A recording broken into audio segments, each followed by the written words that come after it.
Danke bafethu, welcome back to Nkuli Soccer. Breaking news bafethu, ama-reports aphuma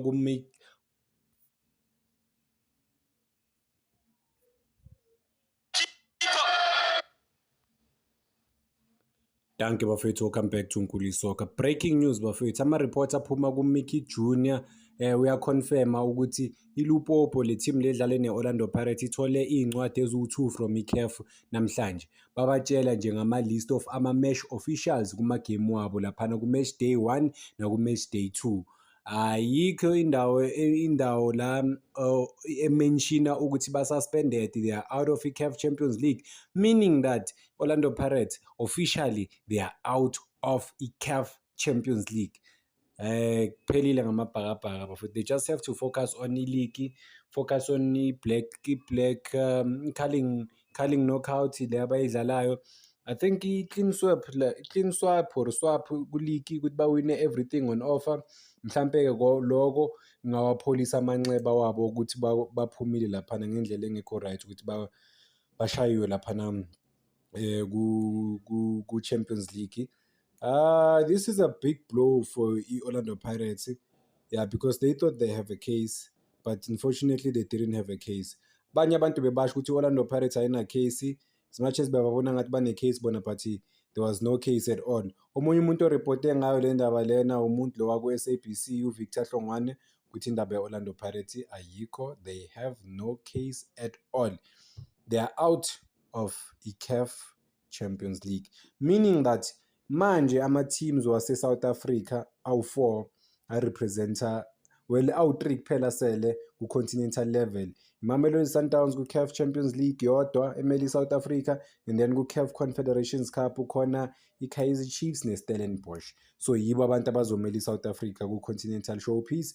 So bona ukuthi Mamelodi Sundowns yona izodlala kanjani.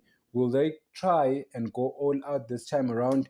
Cause ngibukele uThemba Zwane noma ngilalela uThemba Zwane mekhuluma esho ukuthi they wanna win it. Every season they wanna win it. Hopefully this year kungaba unyaka wabo ukuthi bakwazi ukuyiwina bafethu. Well, it's not gonna be easy, bafethu, it's gonna be very difficult. Hard luck to amabhakaniya bafethu. Asithemba ukuthi khona i-team yase-South Africa ezokwazi ukuwina i-continental showpiece, whether iMamelodi Sundowns, Kaizer Chiefs or iStellenbosch. Sikhumbule ukuthi iStellenbosch bafethu last season safika kuma-semi-final, so bazohlulwa yini this time around ukwenza kangcono ukuthi they have to advance to the better stages of the competition. If they do better than last year, it means that it's not even last year, but it's the previous season. It means that they will reach ama-finals. Kaizer Chiefs ingahluleka, but iStellenbosch isikwazile ukufika ku-final. Asazi ukuthi iyozala nkomoni bafethu. It's not gonna be easy. It's gonna be very, very difficult. Continental level. Well, i-talent eSouth Africa banalo, but i-bravado persona ne-aggression. We saw Orlando Pirates against iLupopo when they were knocked out. That team was not better than Orlando Pirates at all, but they had more aggression and ama-mind games amaningi ukuthi they putting off Orlando Pirates, but Orlando Pirates tried to come back and went to the penalties. It was not their day. Amabhakabhaka, they are out of CAF Champions League. Konke lokho kuchaza ukuthi-ke iMamelodi Sundowns izodlala neLupopo. Uyabuya-ke uMukoko, iplayer-ke bafethu leli la terrorize Orlando Pirates and then la trend South Africa.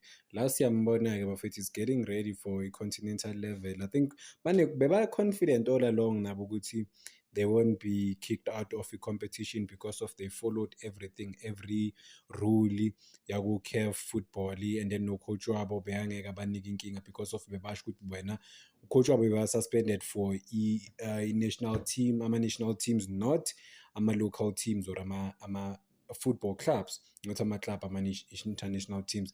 Well, I don't see them beating Mamelodi Sundowns lapha nePitori. Well, it's gonna be an exciting game because of abantu abaningi a lot of people are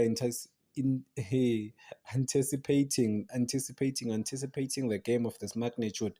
But Mamelodi Sundowns in a power over this team. There's no way le chance le team le shy Mamelodi Sundowns. Mamelodi Sundowns will shy la for la, to be fair.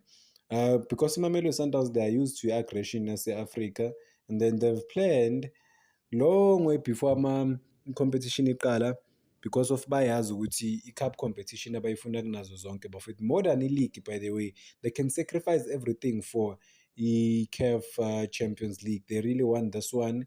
Abantu abaningi uSundowns bakhuluma ngayo, but let's look at some of the players laphana kuLupopo abanganika iMamelodi Sundowns inkinga. Khona i-striker sabo laphana bafethu number 23 uMolia. Yes, uMolia isikhathi esiningi une-shot eli-powerful and ushama on target, so yili play elingabanika i-problem laphana ezi-number 9 bafethu. So and then emuva-ke they are more aggressive in terms of ukuphusha nanokuthi to push teams to a certain extent.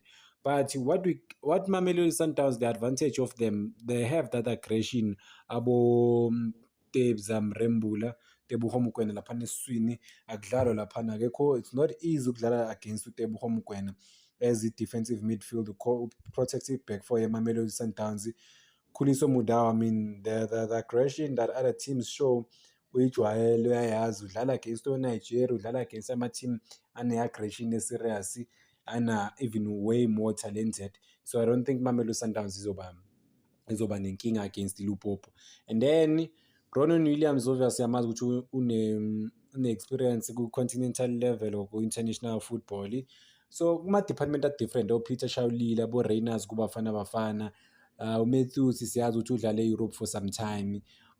uNuno Santos no-Resinho kumele babe tested, well ngithi bazoba tested ngempela because they haven't played continental level kuma-group stages. They only played one game against this Nigerian team, which is Remo Stars.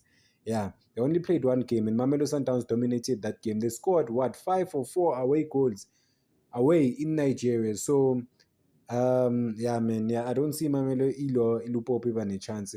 Well, it's just that I think Orlando Pirates into ababhithe kakhulu. As much as they had the talent, they had everything, but mubheka isquad sabo or team yabo inama-players are-talented but anganayo experience yokudlala e-Africa, yabo. So yiyo mhlampe into ebashayile laphana ku-Orlando Pirates. I mean, mind games and other things that you will encounter and how you react to those things. Mawubheka abanye abadlali ku-Orlando Pirates laba abadlalile, for example, like mawubheka uMurem uthole i-red card ngoba uphushe i-player, you don't react e-Africa, uyababheka nje because of those guys were leading, so they would make sure that they drag the game to an extent ukuthi baye-frustrate i-Orlando Pirates. So amalokhunjana ama-players wabo bekumele ahlakaniphe. But yeah, Mamelodi Sundowns is far different than Orlando Pirates in terms of the pedigree continental football. They're emotional njalo mebedlala ku-CAF Champions League. Even last season they reach ama-finals. They want to do better than last season. What is doing better than